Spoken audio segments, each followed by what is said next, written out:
Hey guys, have you ever been to a college's website or even to a college blog and tried to determine what type of applicant are they actually looking for? It's really difficult because they use very general terms such as leader or someone with high character or someone with unique abilities or someone with potential for growth. That really doesn't answer the question. They're very good at using very general terms. So today I'm going to talk about what do colleges actually look for. But before I tell you what they look for, I wanted to tell you there are only four things that you can use in your application to set you apart from everyone else that is applying to that college.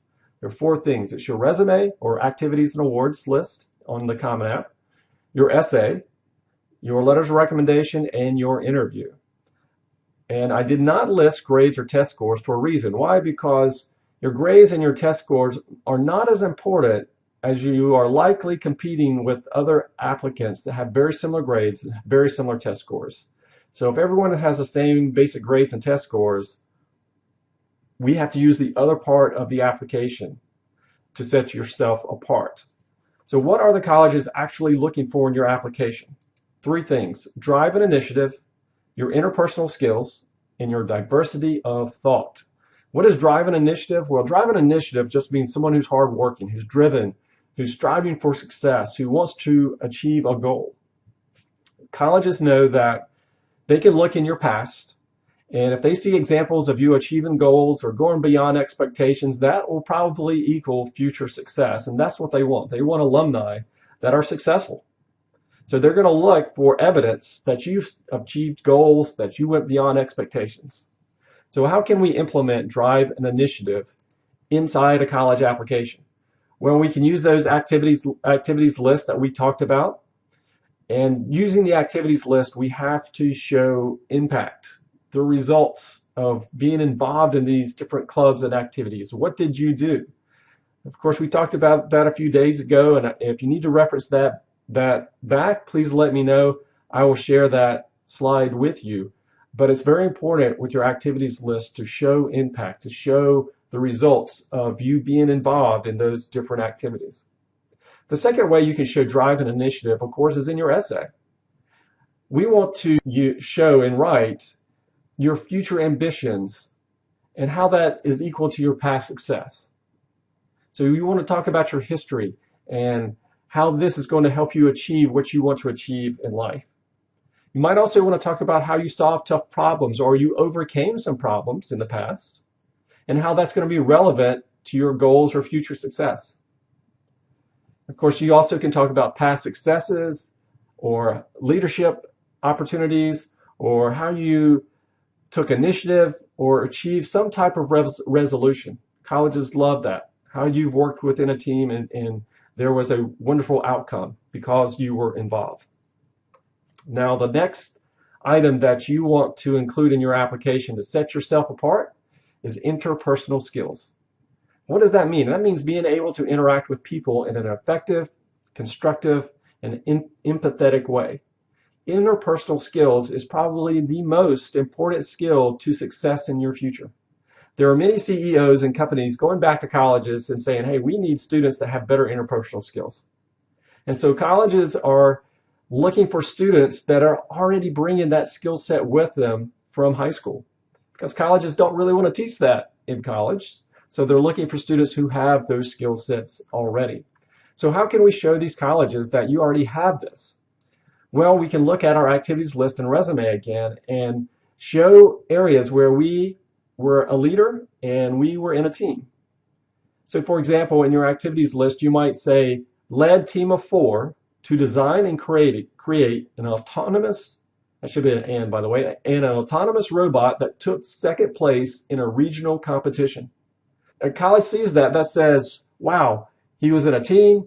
It wasn't just a team of him and someone else. It was a team of 4, probably different characters in that team and different personalities in that team. And there's probably some type of conflict at one time or the other, but they still took second place in the regional competition. So colleges love that. So you definitely want to implement interpersonal skills in your activities list. Also in your essay. Your essay should have some stories about resolving a conflict in a group, or include yourself in there. Now, your essay doesn't have to be about that, but if you want to write your essay, about that. It is a great essay, how you resolve conflict. We could also use letters of recommendation. But when you're thinking about your recommenders, think about people that have seen you lead a team or seen you work in a group, or more importantly, saw that you helped resolve a conflict. Wouldn't it be nice to go to one of those recommenders and say, Miss So-and-so, Miss Smith, would you mind writing me a letter of recommendation? Oh, by the way, would you happen to write about how the time I was involved in this group and there was this conflict and I played a big role in helping resolve this conflict? They are going to write a wonderful letter of recommendation. I'm sure that's going to show the college's wonderful interpersonal skills. And of course, the best way is just through the interview. I mean, that is what the interview is almost all about. It's just finding more about you, seeing if you have good interpersonal skills. And they'll probably ask you questions like, tell me about a time when you had to lead, or tell me about a time when you had to solve a difficult problem.